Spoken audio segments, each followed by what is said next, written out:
Lo que Miguel me pidió es que presentase los resultados principales de mi capítulo, que es uno de los capítulos más empíricos del informe, que nos sirve para situar el caso español en términos de pobreza y desigualdad en el marco del contexto de los países de referencia, que son los países de la Unión Europea de los 15, los más desarrollados.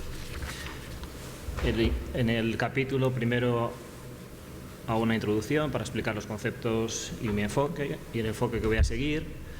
Luego presento la evidencia sobre pobreza, luego la evidencia sobre desigualdad, luego la evidencia sobre movilidad intergeneracional, que es muy importante en la línea de lo que se ha dicho ahora mismo. Por ejemplo, en términos de cuánto se reproduce el nivel educativo de los padres en los hijos y cuanto más, peor.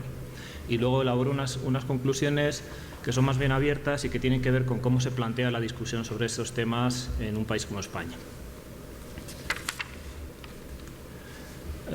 El objetivo del capítulo es presentar los datos básicos de pobreza, desigualdad, de movilidad para echar a andar, es decir, para que la discusión pública sobre estos temas sea lo suficientemente sensata, fundamentada, desapasionada, realista. Y ese es el objetivo que he intentado perseguir. Y lo persigo desarrollando tres conceptos y la evidencia que corresponde con esos tres conceptos. El de pobreza, y ahí estudio tanto las tasas relativas, que ya veremos lo que son, como las absolutas, y abogo por fijarnos en la segunda sobre todo. Afronto también la cuestión de la desigualdad económica, no otro tipo de desigualdades, y apuesto por ir más allá de la discusión sobre desigualdad de ingresos y de riqueza e incluir la desigualdad de consumo y en particular incluir en los datos de desigualdad las prestaciones públicas en especie, que son las grandes ausentes de la discusión y que son muy importantes, como hemos visto esta mañana en la presentación de Nadal. Y por último me ocupo de los datos acerca de la movilidad intergeneracional desde tres puntos de vista, pero los tres puntos de vista son bastante coincidentes. En términos de pobreza hay que recordar simplemente que tenemos dos maneras de medirla. Tenemos una manera de medirla en términos relativos y otra en términos absolutos. La que suele cundir en la opinión pública, a la que más se refieren los medios y la discusión, es una tasa de pobreza relativa, que se suele medir por un porcentaje de la población cuyos ingresos están por debajo de un umbral establecido convencionalmente. Ese umbral puede estar establecido en el 60% de la renta mediana o puede estar establecido en el 50% de la renta mediana. Es una convención, no hay ninguna necesidad de que el umbral esté ahí establecido. Entonces, son pobres todos los que tienen ingresos por debajo de ese umbral.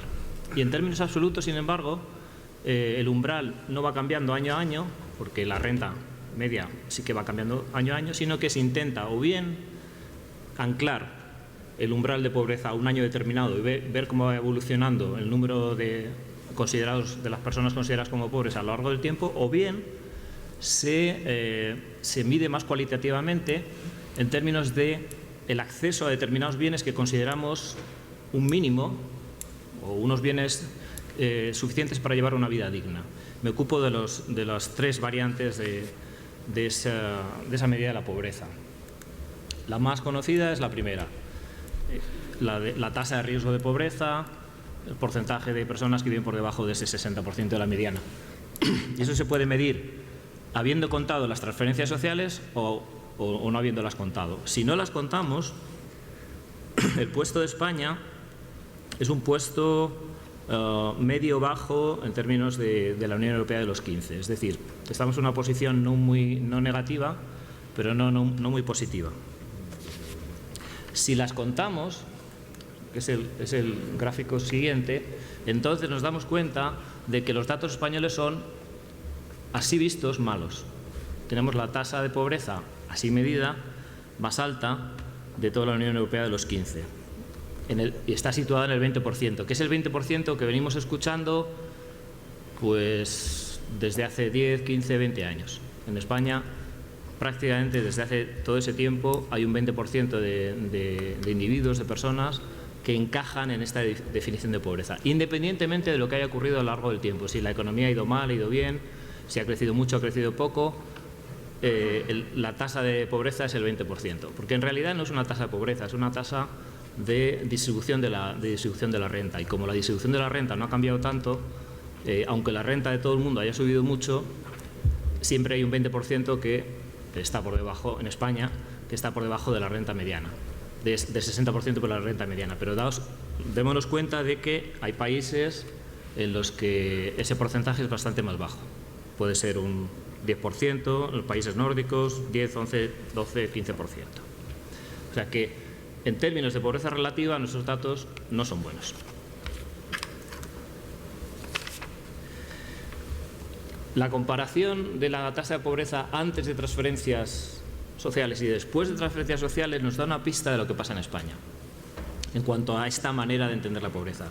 Y es que en España las transferencias sociales reducen poco la tasa de pobreza, así medida. No quiero decir que ese 20% sea gente que yo consideraría pobre, sino que convencionalmente se le considera como pobre. En otros países las transferencias sociales rebajan mucho la tasa. En España, como vemos ahí, se rebaja bastante poco, tanto en momentos de bonanza económica como en momentos de crisis económica. En España se rebaja 4 puntos en tiempos de bonanza y se rebaja 8 puntos en tiempos de crisis. Pero, por ejemplo, en Dinamarca o en Irlanda, en tiempos de bonanza se rebaja 16, 15 puntos, en Finlandia 15 puntos y en tiempos de crisis se rebaja más todavía. Es decir, el papel de las transferencias sociales en reducir la tasa de pobreza en España es inferior al que desempeñan en otros sitios, probablemente por el tipo de transferencias, porque en España las transferencias sociales básicas que cuentan al respecto son, en lo fundamental, subsidio de desempleo. El subsidio de desempleo no iguala, no tiende a igualar la renta de la gente, sino que es muy dependiente del salario que uno ha tenido, por lo tanto no produce un efecto de igualación, como sí lo producen otro tipo de transferencias sociales, prestaciones familiares, prestaciones por hijo, prestaciones universales que no dependen de la renta, que es las que tienen otros países, los nórdicos, los del centro de Europa y demás. En este gráfico vemos cómo ha ido evolucionando esa tasa en España en los últimos 30 años. Es complicado de ver, porque uno de los problemas que tienen los estudios sobre desigualdad y sobre pobreza es que las series de datos no son estrictamente comparables. Y en este caso, pues yo he intentado recoger todos los datos que existen para mostrar cómo se produce la evolución, pero hay que tener en cuenta que las series no son todas comparables. Por eso mi juicio acerca de ese gráfico es que básicamente la tasa de pobreza se mantiene a lo largo de todo ese tiempo, con algunos altibajos que tienen algo que ver con el ciclo, pero no tanto. Se ve una estabilidad bastante grande, independientemente de que estemos en una fase alcista del ciclo, una fase baja del ciclo. De hecho, si nos fijamos en los últimos datos, que son los que se corresponden con la crisis de la que estamos saliendo ahora, vemos que durante 3, 4, 5 años la tasa de pobreza no se ha movido, así medida, y solamente ha crecido el último año. Y es un poco absurdo, porque todos sabemos que en esos años ha aumentado el número de gente con dificultades, con muchas dificultades. Entonces, el problema de este tipo de tasas es que ofrecen resultados contraintuitivos, que no tienen tanto que ver con la experiencia que tenemos de las cosas. Y por eso, en la discusión académica y la discusión pública cada vez más se introduce medidas de pobreza absoluta. Como os he dicho antes, en el mundo está saliendo de la pobreza centenares de millones de personas en los últimos tiempos, porque se mide esa pobreza en términos absolutos. Se dice cuántos viven con una renta de $1 al día o una renta de $2 al día. Bueno, la proporción y el número absoluto de gente que vive con esas rentas ha crecido enormemente en los últimos 20 o 30 años.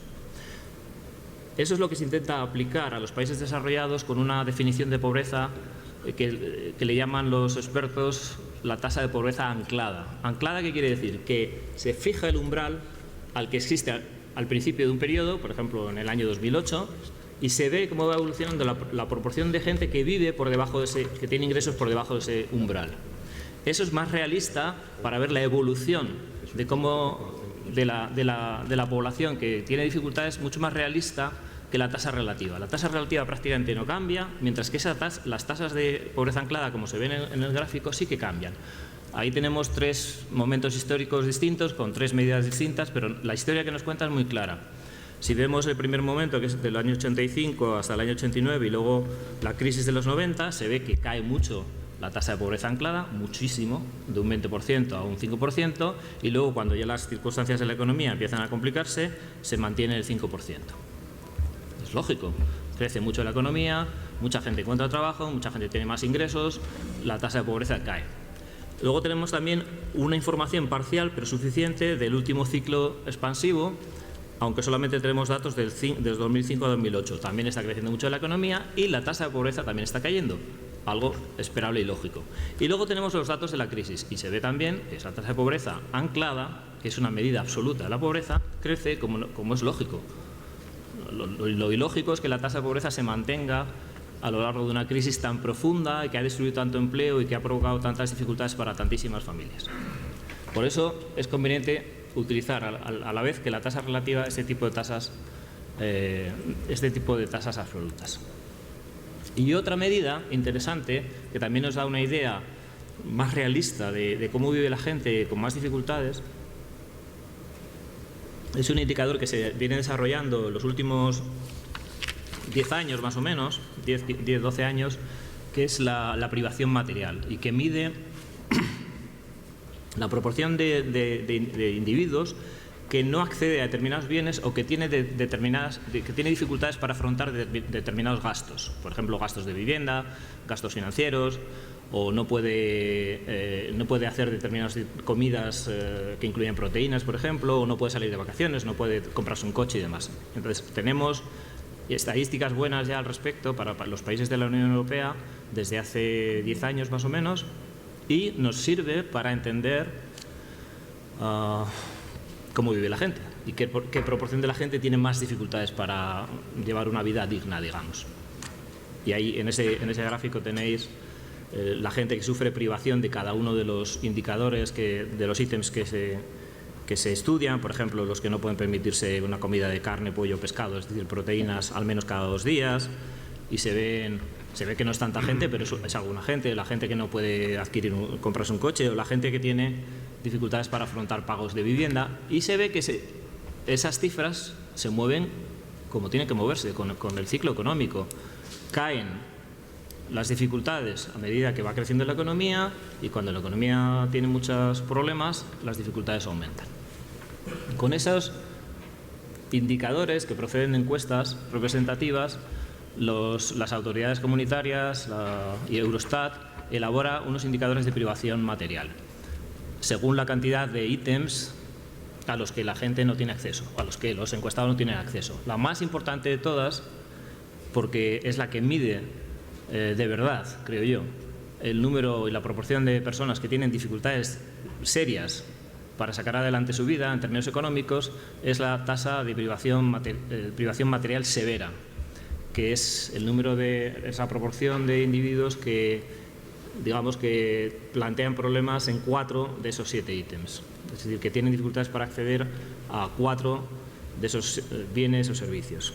Esa tasa en España iba cayendo en los años del boom hasta un mínimo del 3,5%, es decir, incluso en los años del boom económico un 3,5% de los habitantes tienen una privación material de una cierta severidad, aunque eso también es discutible, y con la crisis se ha duplicado y estamos ahora mismo en el 7%.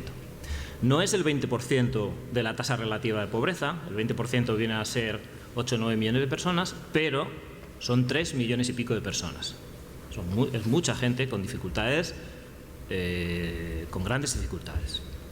Ese es yo creo que si uno tuviera que centrar el foco en una porción de la población con dificultades para ver qué hacemos en términos de resolver el problema de la pobreza, hay que centrar el foco en esa gente, y son muchos, y han crecido mucho en el tiempo de la crisis, porque la crisis ha sido muy profunda y ha destruido mucho empleo, que es el problema principal en términos de la dificultad, en términos de la privación material severa.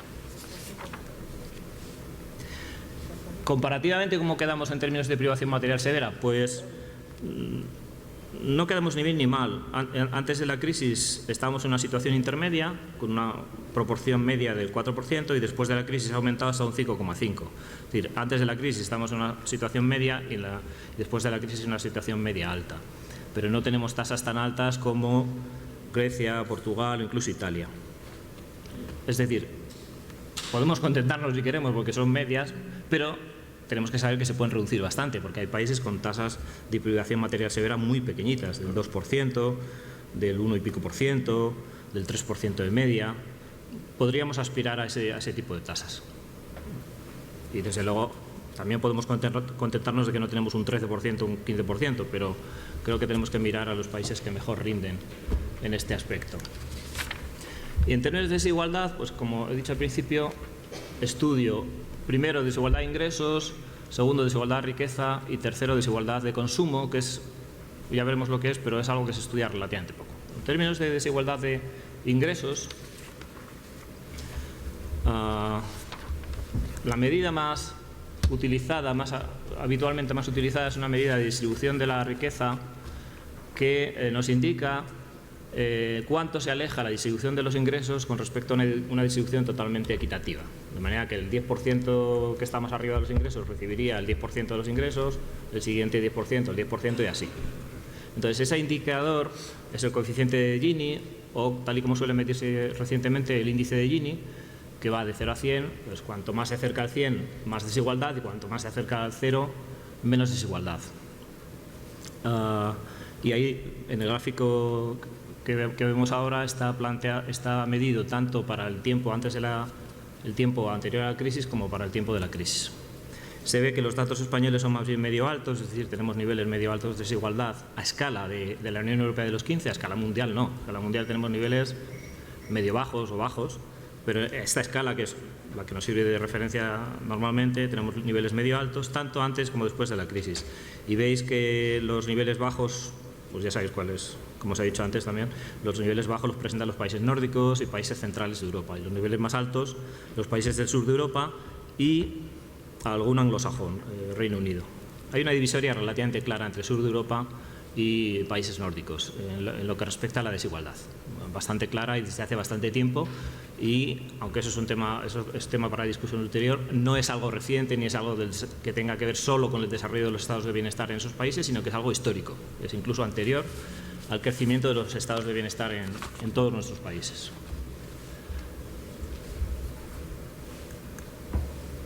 También he intentado reconstruir la evolución del índice de Gini a lo largo de la mayor cantidad de tiempo posible.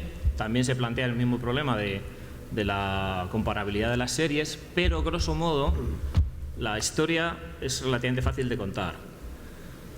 Seguramente cayó bastante ya en los años 60, pero no tenemos datos. Siguió cayendo en la primera mitad de los 70 y sobre todo cayó en la segunda mitad de los 70 a raíz del gran crecimiento de las políticas sociales en aquella época, de los subsidios de desempleo, pensiones y demás. Y desde entonces apenas se ha movido. Hay movimientos que tienen algo que ver con el ciclo, más o menos, pero hay una estabilidad muy grande. Es como si nos hubiéramos establecido en un Gini de 30, sería como el 30%. Otros países, el equilibrio en términos de desigualdad está en el 20 y tantos, otros está en el 40 y tantos, el nuestro parece que está en el 30. Mejora algo con los momentos buenos del ciclo, empeora como ha empeorado recientemente en los momentos malos, pero básicamente no se mueve tanto y eso es llamativo. Se redujo mucho con el crecimiento de las políticas sociales en los años finales 70 y primeros 80, sobre todo la segunda mitad de los 70, y desde entonces no se ha movido tanto. Eso quiere decir que hay algo en el funcionamiento de nuestro mercado de trabajo, en el funcionamiento de nuestro sistema de bienestar, en el funcionamiento de nuestro sistema económico que provoca ese equilibrio. Y eso lo podemos discutir después. Y luego en el texto intento mostrar qué ha ocurrido recientemente en términos de desigualdad. Y lo que muestro, creo que con datos más o menos fiables, es que la crisis, aunque ha afectado a todos los niveles de ingresos, ha afectado más a los niveles de ingresos más bajos que a los niveles más altos. O por lo menos ha afectado especialmente a los niveles más bajos. Y eso lo vemos en ese cuadro, en el que se ve cómo varía el porcentaje de ingresos que corresponde a los que están más abajo en la distribución y cómo varía el porcentaje de ingresos de los que están más arriba, y se ve que la caída en los ingresos es más alta en los que están más abajo. ¿A qué se debe eso? Pues se debe a que el paro, a que la destrucción de empleo ha afectado mucho más a la gente menos cualificada, a la gente que ocupa lugares más bajos en la escala social. Sobre todo dependiendo de la cualificación y dependiendo también de los sectores en los que trabajan. Ahí, eso lo veréis en el libro con más tranquilidad, pero ahí se ve cómo la mayor pérdida de empleo se produce en los trabajadores manuales, cualificados o no cualificados, que pierden, incluyendo la construcción, pierden entre el 2008 y el 2014, pierden un 40% del empleo o un 50% del empleo. Si no incluimos a la construcción, pierden alrededor de un 30 o un 25%, que es una barbaridad. Mientras que la media de pérdida de empleo es, si incluimos a la construcción, 18%, si la excluimos, un 11%. Entonces es lógico que haya aumentado la desigualdad porque las pérdidas de empleo y por tanto de ingresos se han concentrado en niveles de cualificación bajos. Eso en cuanto a la desigualdad de ingresos, que es la más habitual, y ya hemos visto que tenemos un nivel medio, alto, más bien tirando alto, en el índice de Gini. En términos de riqueza es otra cosa. No hay tantos indicadores de desigualdad de riqueza, aunque se habla muchísimo de ello, se habla del 1% más rico y de cuántos ingresos acumula todo el mundo y de cuántos se han enriquecido en los últimos tiempos, y ya hablarán mis compañeros de quien ha desarrollado más esa idea, que es Piketty y demás, que todos conocéis, pero al menos tenemos alguna encuesta que llevarnos a la boca en Europa para comparar la riqueza de los españoles y del resto de los europeos con unas ciertas garantías de exactitud. Y ahí vemos que la desigualdad de riqueza en España es más bien baja. Que es algo que quizás nos sorprenda, pero es baja. Es bastante baja. ¿Por qué? Pues porque en buena medida la riqueza está bastante bien distribuida en España porque casi todo el mundo es propietario de su vivienda. Muchísima gente es propietaria de su vivienda y eso es una parte importante de la riqueza de las familias aquí y en todos los sitios. Y veis que el dato español es el segundo mejor después de Grecia. Es un poco extraño también pensar que en Grecia hay menos desigualdad de riqueza que en otros sitios, pero es así. Hay mucha más desigualdad de ingresos, pero no tanta de riqueza. Y en términos de consumo también pasa algo parecido. Que es este, antes os estaba contando mal. En términos de consumo, que es interesante también porque tiene más que ver con cómo vive la gente y no tanto con los ingresos que tiene, sino con la capacidad de gasto o de acceso a bienes que puede tener la gente, se ve que el caso español más bien ocupa un lugar medio-bajo, lo cual es un buen indicador, y no ocupa un lugar alto. Lo que pasa es que casi no tenemos evidencia al respecto y escasamente hay una encuesta de la que podemos extraer estos datos y convendría tener más evidencia para que esta discusión fuera más realista y sobre todo si incluyéramos en el consumo y en el gasto en gastos que no se suelen tener en cuenta, que es el acceso a bienes públicos, a servicios públicos como educación, sanidad y demás, que son efectivamente, forman parte de los ingresos o del consumo de las familias, pero nunca se miden en este tipo de encuestas. Si se midieran, los resultados de estos indicadores de desigualdad serían distintos, pero no sabemos cómo serían de distintos. El caso es que no se miden y deberían medirse. En términos de movilidad intergeneracional, los datos españoles son así. En términos de elasticidad entre los ingresos salariales de padres e hijos, ocupamos un lugar intermedio. Los países desarrollados, más bien tirando a regular. En términos de movilidad, esto lo paso rápido para tener oportunidad de discutir después, pero en términos de movilidad intergeneracional podríamos mejorar bastante porque la movilidad ascendente es bastante más baja que en otros países, la descendente es parecida, pero la ascendente es problemática, es decir, nuestro sistema educativo fundamentalmente podría funcionar mejor para que la gente que está situada a niveles más bajos ascendiera a niveles más altos, y eso se ve en el último gráfico también, que es que la tasa de permanencia, de persistencia de una generación con respecto a la anterior en un nivel educativo alto es alta en España, relativamente alta en España. Eso quiere decir que el sistema educativo tiende a reproducir las desigualdades más que en otros sitios.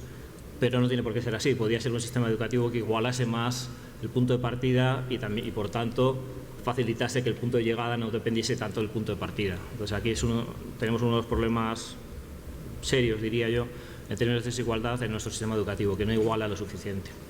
Como conclusiones, lo que hago es establecer una serie de conclusiones abiertas, dependiendo de cómo se ven estos datos, y que podéis ver más tranquilamente cuando leáis el texto. Quienes prefieren vivir en sociedades más igualitarias, a esa gente la situación española le parecerá muy mejorable, incluso sustancialmente mejorable, quizá mediante transferencias sociales, pero no solamente mediante ese tipo de medidas. Quienes creen que en una sociedad justa las diferencias del punto de partida no deben delimitar excesivamente el potencial de desarrollo individual, les preocuparán los bajos niveles de movilidad intergeneracional.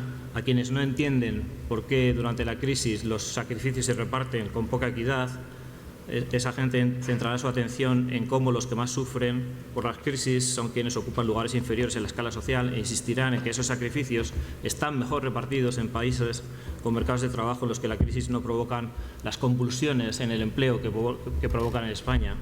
Y por último, quienes creen que la discusión sobre desigualdad y pobreza tiene que partir de un conocimiento fundado sobre la realidad, lamentarán la falta de indicadores aún más cercanos a la vida real, más ligados al disfrute de bienes y servicios, incluyendo, como he dicho antes, los servicios públicos en especie, que son los grandes ausentes en las estadísticas de desigualdad.